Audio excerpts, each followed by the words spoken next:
business consists of, there are so many other avenues, right? So let's dive into that a little bit. What avenue did you see? You know, you talked about scaling, you talked about having the right person to help you through that, right? That you could bring value. Where did you see the niche that worked for you within that lending space?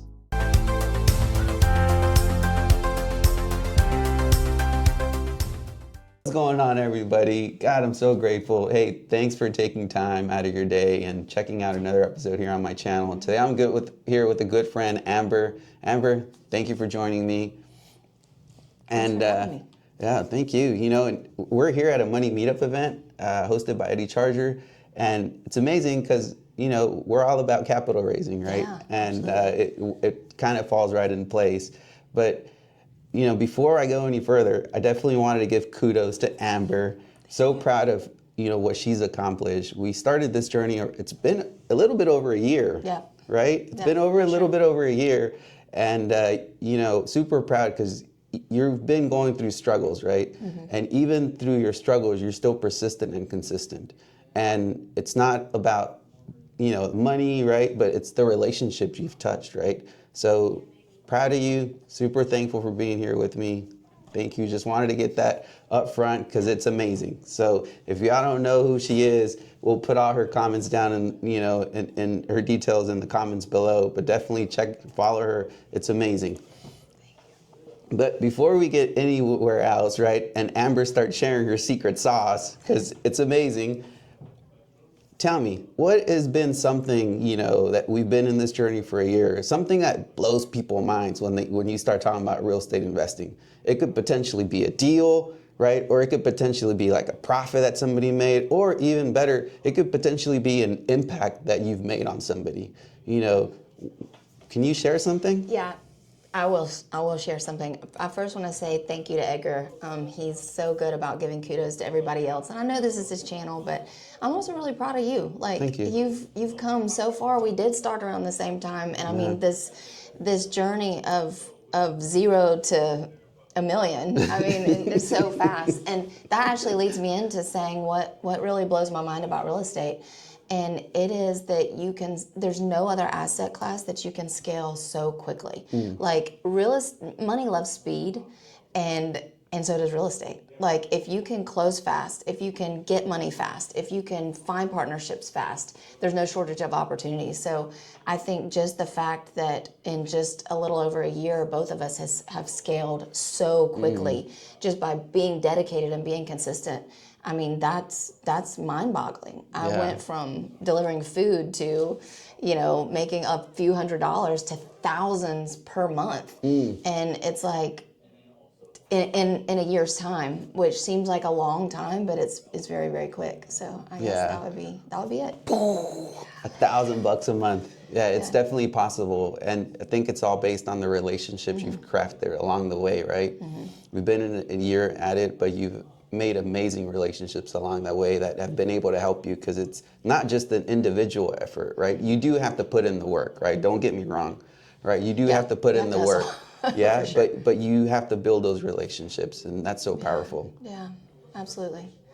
I think we're here at a Money Meetup, right? So I think both of us have done that work just to see, first of all, it started with just networking in general. Like, I just want to network with people. I just want to know people. I just want to learn who they are. We met at another meetup, and we consistently go to them.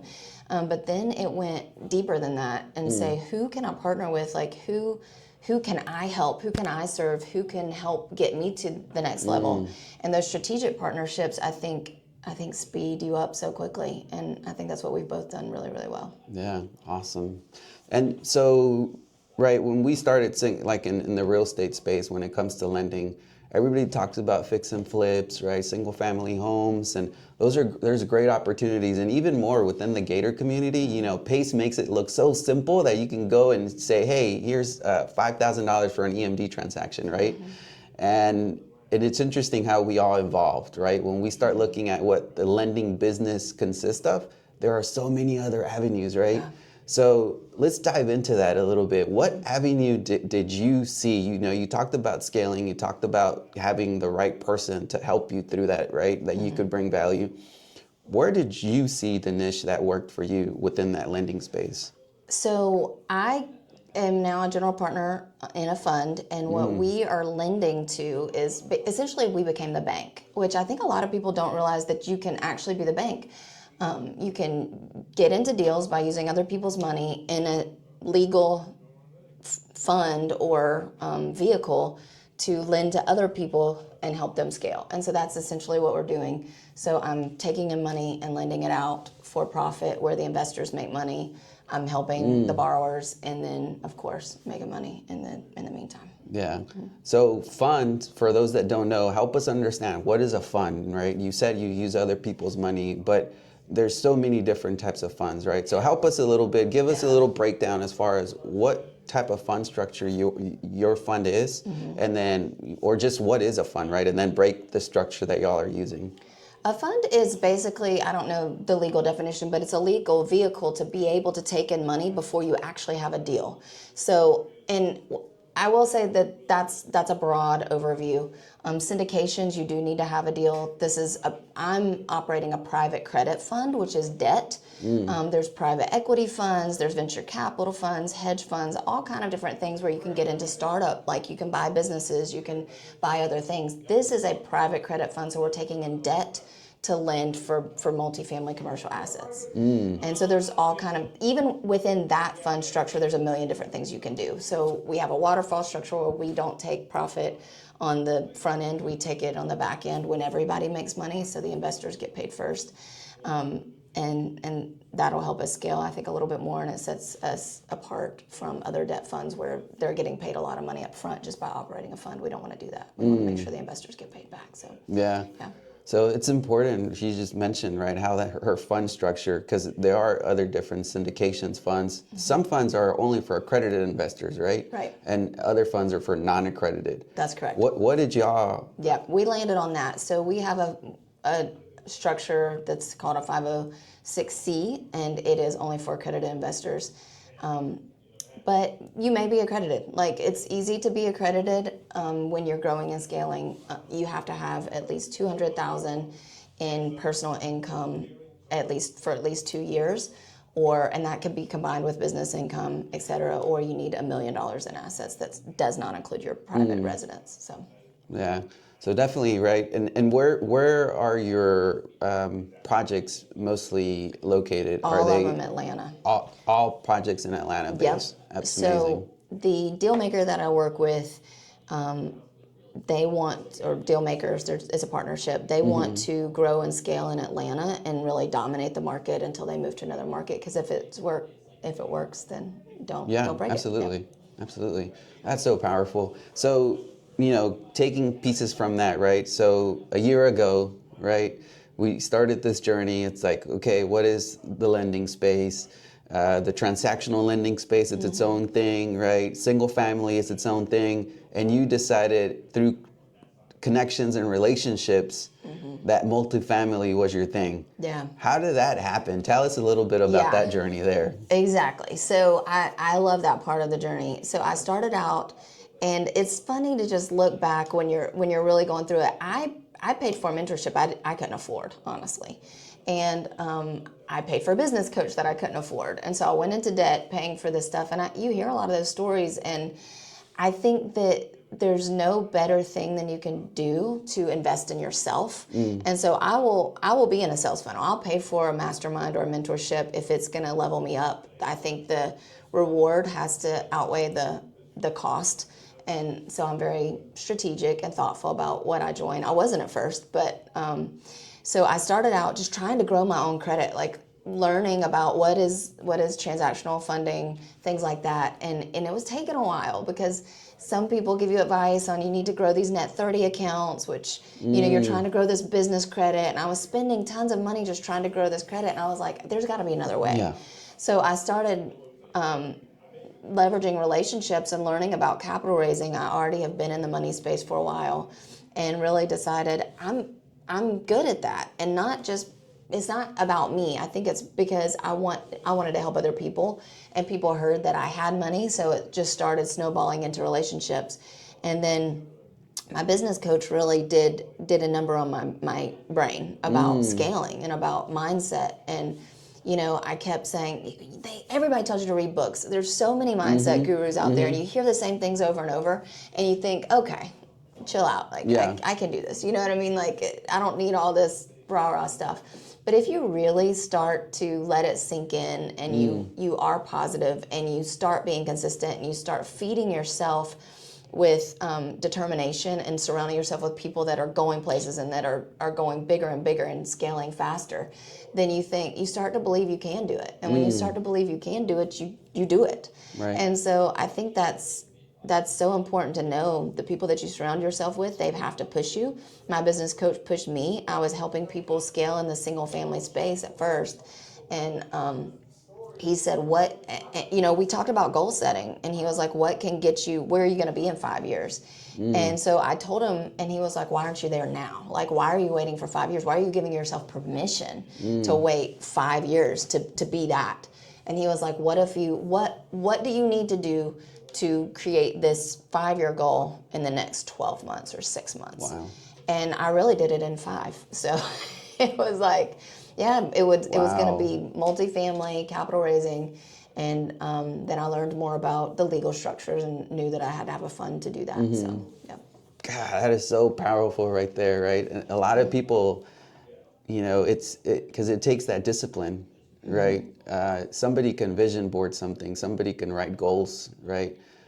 But you said you had a business coach that helped you, right? And kind of held you accountable. Yep. And I think a lot of people failed in that space, right? Because they believe that they can do it, they have the discipline, and come to find out, 6 months go by. They have not. And it has not happened. Yeah. Edgar, I do think it's important to like what you're doing, though. I mean, entrepreneurship is really, really tough.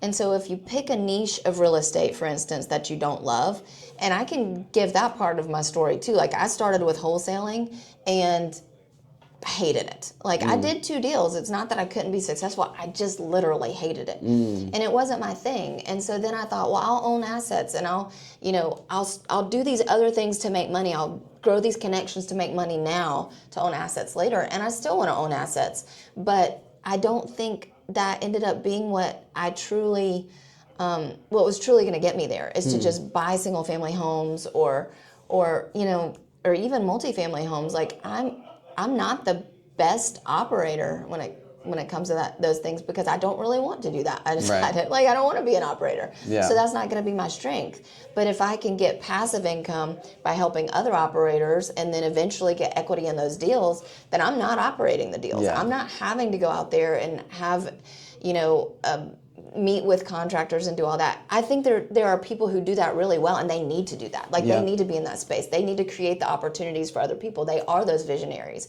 and I want to support them all the way. Absolutely. It's just not me. So I think that part of figuring out, and part of what I did with the business coach, is figure out what's the one thing you can do to grow and scale that you enjoy doing. Not just grow and scale, just grinding and hustling, getting out of a W-2 to land yourself in an entrepreneurship position that you don't like at all. That'll just be, you'll hate it. You know what I mean? Yeah, it'll burn you down, right? There's so many ways to make money, Edgar, so you have to find what you like in your lane, really. Yeah, that's so important. I think one of the things when you first start, I think in the Subto community, he does talk about avatars, right? And it's so hard because you get all these shiny syndrome objects, right? We call it, which there's nothing wrong, because to your point, you have to taste different things, right? And there's the wholesaling side of the business. Then there's the ownership of properties, right? Being a landlord and owning properties and stuff like that. And what type of questions, I'm curious, that your business coach asked you, or was it more on your part of meditation that led you to figure out the niche you wanted to follow? Tell us a little bit about that. Well, my business coach really helped me just set goals in general, and then we narrowed those goals down and started taking consistent action on those goals. We've probably all heard this: how do you eat an elephant? And it's one bite at a time. And so if you can get those big goals down, write them down, get them on paper, read them multiple times a day, not just every day. Like, some people put them on a vision board. For me, I have them in my phone. I have reminders where I'm reading my goals so that, I mean, it's the same thing with if you're trying to lose weight and you're tracking your calories, tracking the calories statistically, people lose more weight when they're tracking what they're doing. And so I think that that's important. And that's one of the things that helped me was what can I lean into right now, make almost perfect, and then go into the next thing. So that I leaned into capital raising, and it's still not perfect. I'm always needing capital, always needing more relationships, and I think it took me from being able to get $10,000 or $20,000 from everyday investors to being able to pitch to family offices, which family offices only close at a 5% rate. So if you are pitching to family offices, you have to know that you're number one. If your foot's in the door, you're already ahead of the curve. If you get to investment committee, you're ahead of the pack. I mean, it's kind of like knowing where you are in space, knowing what fish you are, And so I'm swimming as fast as I can to the top.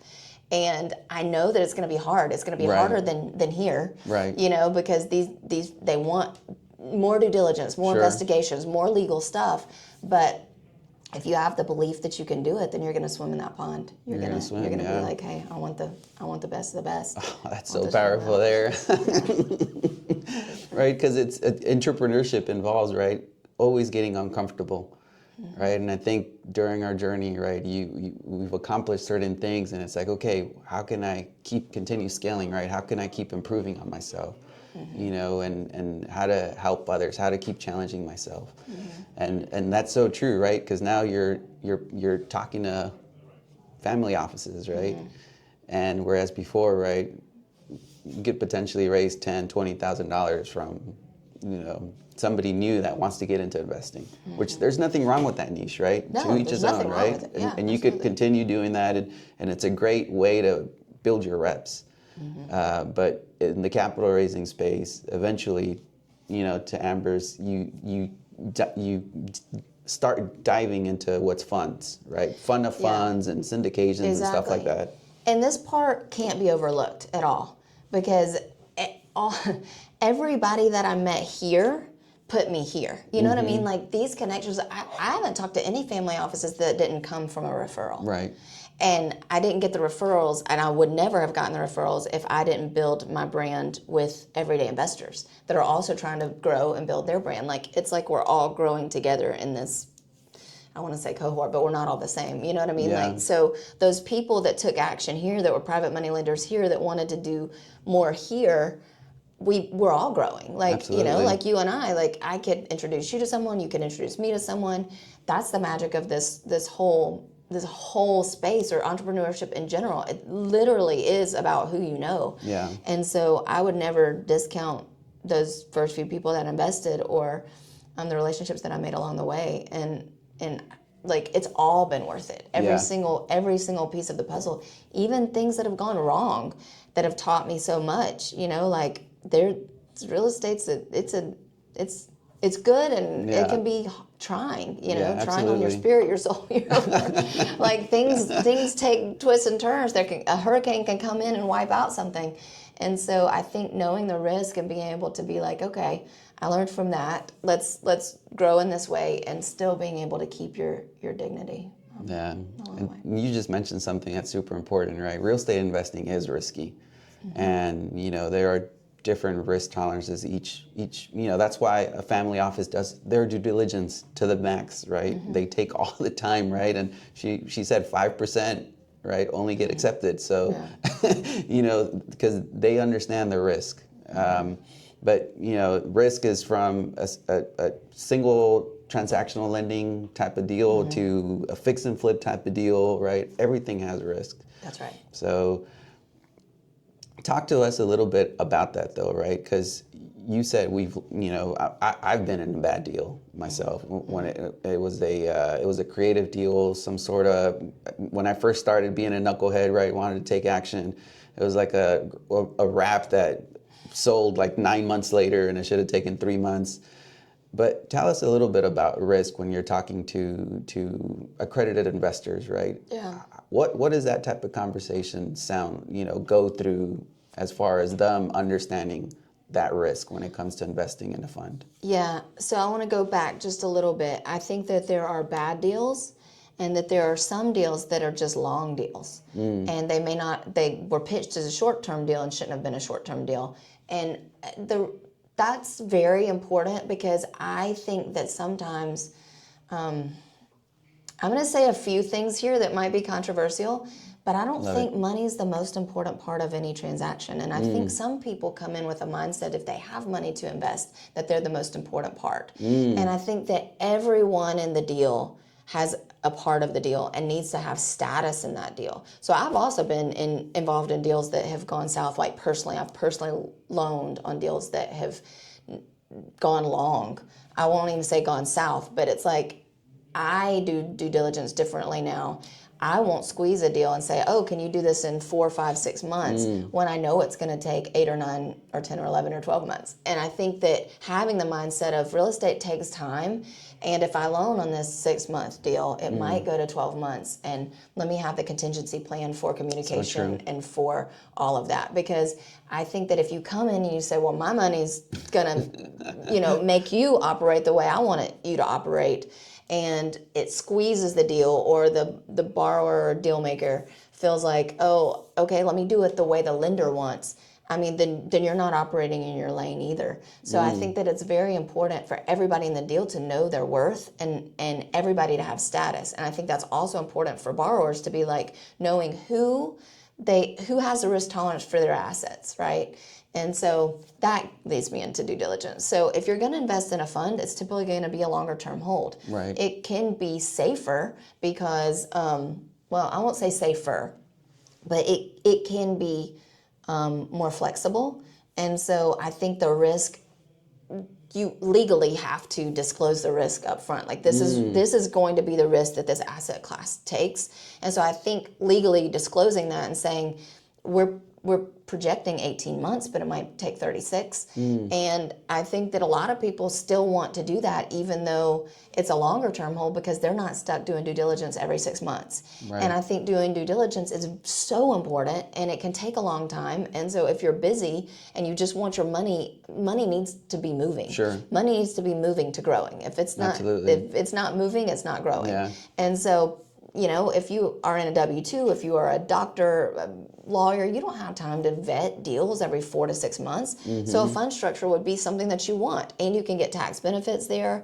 So it's kind of like there's a million ways to invest in real estate, and those are some of the advantages that a fund takes. But there are risks with every single one of them.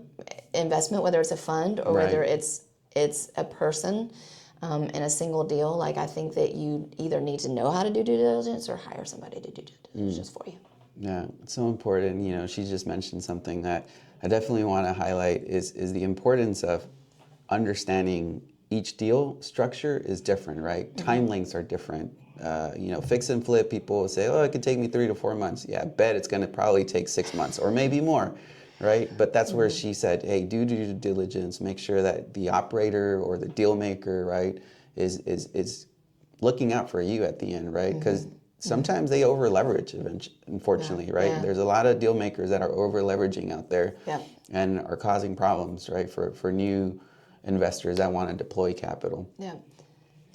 And that's probably the main thing to look out for. That's one of the things that I learned the hard way, unfortunately, is that people do, like, you need to continue to do due diligence even throughout the deal.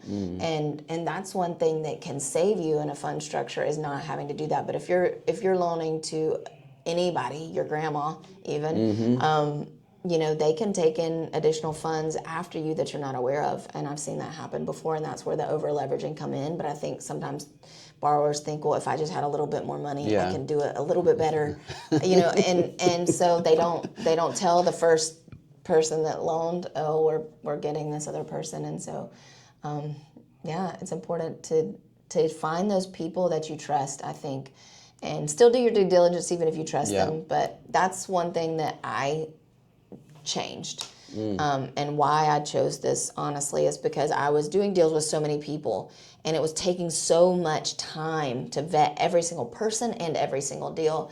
And now I just work with strategic partners that I don't have to continue to vetting those people. I do have to continue to vet the deals, and I am, I have to take ownership as a fund manager and who I loan to. But anything that can scale while also saving me time is where I want to be. So finding those strategic partnerships, I think that's helped a lot. Yeah, that's so powerful. And you said something, right, and how much energy and time it takes when you're vetting the people and the deal, and now you're just focused on the deal per se, right? Because you've already done a few deals with your strategic partner. Yeah. And especially that's super helpful for somebody that's new, right? That wants to invest. They want to ensure that, oh, you guys have a system in place already? Really? Oh, okay. How many deals you done, right? You show, hey, we've done this, right? So it's more confidence, because sometimes, right, people that are accredited investors choose who to invest because of who they trust, right, and the reputation they've had. So that's right. Super important.